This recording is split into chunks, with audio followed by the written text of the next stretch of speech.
মর্যাদা সম্মান আছে, গুরুত্ব আছে। আল্লাহ তাআলা কোরআনুল কারীমে সূরা কদরে বললেন, লাইলাতুল কদরি খায়রুম মিন আলফি শাহর।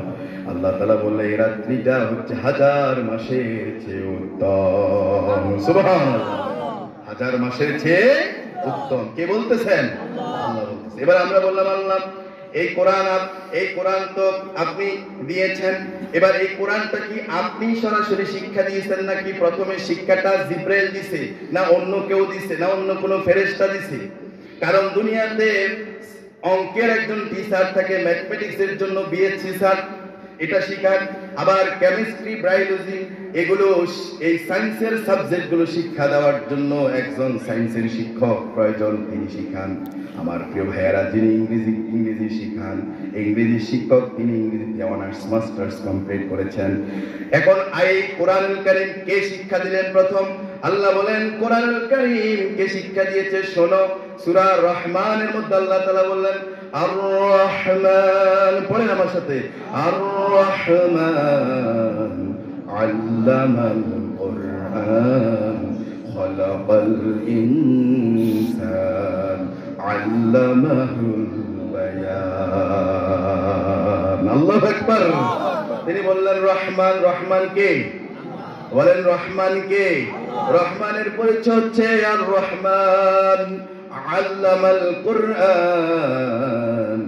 যিনি রহমান তিনি কোরআন শিক্ষা দিয়েছেন। যিনি রহমান খালাকাল ইনসান, যিনি রহমান তিনি মানুষকে সৃজন করেছেন। সুবহানাল্লাহ বলেন। আল্লামাহুল বায়ান, যিনি রহমান তিনি। কত দেশ থেকে আমদানি করা ইলম আছে, আমরা কোন ইলম শিখবো, কোনটাকে আমরা প্রাধান্য দেব, প্রথমে আমরা কোন শিক্ষা গ্রহণ করব? আল্লাহ তাআলা বললেন প্রথমেই আমার হাবিবের কাছে ওহী যে এসেছিল, ওই ওহী সাল্লাল্লাহু আলাইহি সাল্লাম কাছে জিবরাইল এসে বলতেছিলেন আপনি পাঠ করুন। তিনি বললেন আমি কি পাঠ করব, আমি পড়তে জানি না। আল্লাহ রাসূলকে জিবরাইল চাপ দিয়ে বুকের সাথে সজোরে ছেড়ে দিলেন, বললেন তেলাওয়াত করুন, পাঠ করুন, পড়ুন, ইকরা পড়ুন। তিনি বললেন আমি পড়তে জানি না, আবারও দিলেন চাপ দিয়ে, ছেড়ে দিয়ে বললেন পড়ুন। আল্লাহ রাসূল বলল আমি কি পড়বো, কার নামের জ্ঞান? তখনই জিবরাইল বলতেছেন ইকরা বিসমি রাব্বিকাল্লাযী খালাক, যিনি আপনাকে সৃষ্টি করেছেন তার নামের জ্ঞান, সেই রবের পরিচয়ের ইলমটা প্রথম নিতে হবে। ঠিক কিনা বলেন? আমার প্রিয় ভাইয়েরা, এই ইলম যারা শিখবে, ইলম শুধু কেবল বক্তা শিখবে বিষয়টা তা নয়। এই দ্বীনি ইলম শুধু কেবল মসজিদের খতিব সাহেব শিখবে, আমাদের আপনাদের খতিব সাহেব শুধু কেবল ইলম শিখবে বিষয়টা তা নয়। হাদিস শরীফে আসছে, কমন একটা হাদিস সবাই পারেন। আল্লাহ রাসূল সাল্লাল্লাহু আলাইহি সাল্লাম বলেছেন তালাবুল ইলমি ফরিদাতুন আলা কুল্লি মুসলিম।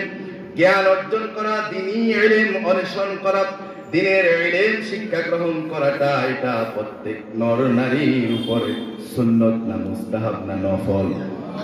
একটা আওয়াজ বলুন কোনটা?